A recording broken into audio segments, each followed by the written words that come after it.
اللہ صلی اللہ علیہ وسلم کی بارگاہ سے بشارت ملی. اب دیکھنا یہ ہے کہ یہ بشارت کیسے پوری ہوئی. سلسلہ فکر بالکل تسلسل ہے. یہ بشارت کیسے پوری ہوئی؟ سب سے پہلی بشارت کیا تھی رسول اللہ کی؟ کہ تم قابل تعریف زندگی گزارو گے. اب اس کے بعد ان کی زندگی کا مطالعہ کیا جائے تو ایک نیک اور پرہیزگار متقی شخص کے لیے جن جن صفات کا ہونا ضروری ہے تمام صفات ان کے اندر پائے جاتے ہیں. حضرت ثابت بن قیس اور رسول اللہ صلی اللہ علیہ وسلم کے ایسے منظور نظر ہوئے کہ اکثر و بیشتر رسول اللہ کی بارگاہ میں حاضر رہتے, رسول اللہ کے ساتھ ہم رکاب رہتے. مسیلمہ کذاب سے گفتگو کرنے کے لیے جب رسول اللہ صلی اللہ علیہ وسلم جانے لگے, کسی دوسرے کو آپ نے نہیں لیا, ثابت بن قیس کو لیا ساتھ. سنہ ہجری 7 میں, سنہ ہجری 9 میں جب مسیلمہ کذاب اپنے بہت سارے لوگوں کو لے کر رسول اللہ کی بارگاہ میں حاضر ہوا, تو بہت سارے لوگ تو مسلمان ہو گئے.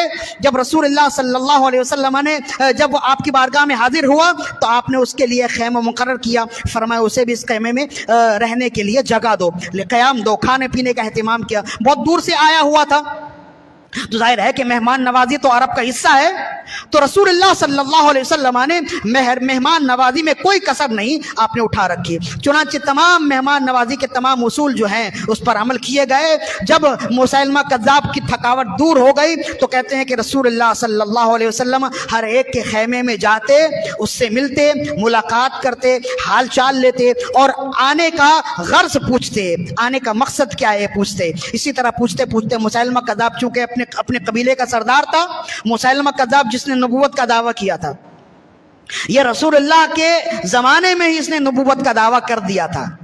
لیکن جب رسول اللہ صلی اللہ علیہ وسلم کا وصال ہوا تو اس نے میدان بالکل خالی پایا, میدان بالکل وسیع پایا, تو اس نے اپنے دعوے کو مزید مضبوط کیا اور بہت سارے لوگ جن کی تعداد لاکھوں میں جاتی ہے یہ سب کے سب اسلام سے مرتد ہو کر اسے اپنا نبی ماننے لگ گئے. مسیلمہ کذاب اس کا نام تھا, اس کا نام تو کچھ اور تھا, کذاب رسول اللہ نے رکھا تھا. کذاب کہتے ہیں جھوٹے کو. تو جب وہ رسول اللہ صلی اللہ علیہ وسلم اس کے خیمے تک پہنچے تو کہتے ہیں کہ آپ کے ساتھ کوئی دوسرا نہیں تھا, حضرت ثابت بن قیس تھے.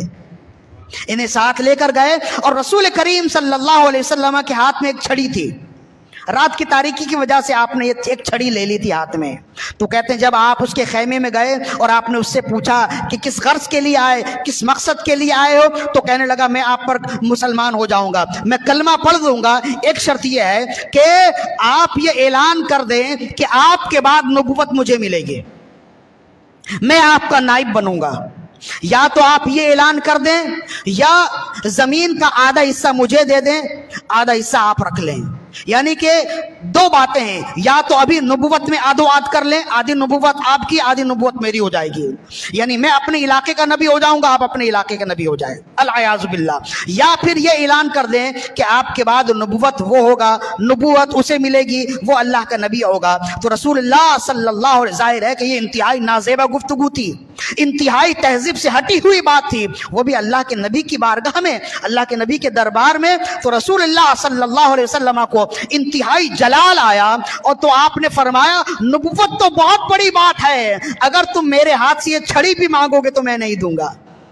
یہ کہہ کر آپ حالت جلال میں واپس لوٹ آئے. فرمایا تو ایسا شخص ہی نہیں کہ تجھ سے گفتگو کی جائے, مزید اگر کچھ سوال کرنا ہے تو میں اسے چھوڑے جا رہا ہوں, ثابت بن قیس کو پیچھے چھوڑے جا رہا ہوں, جو پوچھنا ہے اس سے پوچھ لینا, میں تجھ سے گفتگو نہیں کرتا. یہ کہہ کر آپ واپس چلے گئے. باقی آگے معاملات مزید زیادہ ہیں, مزید اور بھی معاملات ہوئے. تو بتلانا مقصود یہ تھا کہ حضرت ثابت بن قیس رضی اللہ تعالیٰ عنہ رسول اللہ صلی اللہ علیہ وسلم کے ایسے معتمد خاص ہوئے, ایسے منظور نظر ہوئے کہ خاص مواقع میں رسول اللہ انہیں ساتھ لے کر جاتے تھے. یہی بات ان کی خوبصورت زندگی کے لیے کافی ہے کہ رسول اللہ نے فرمایا تم قابل تعریف زندگی گزارو گے.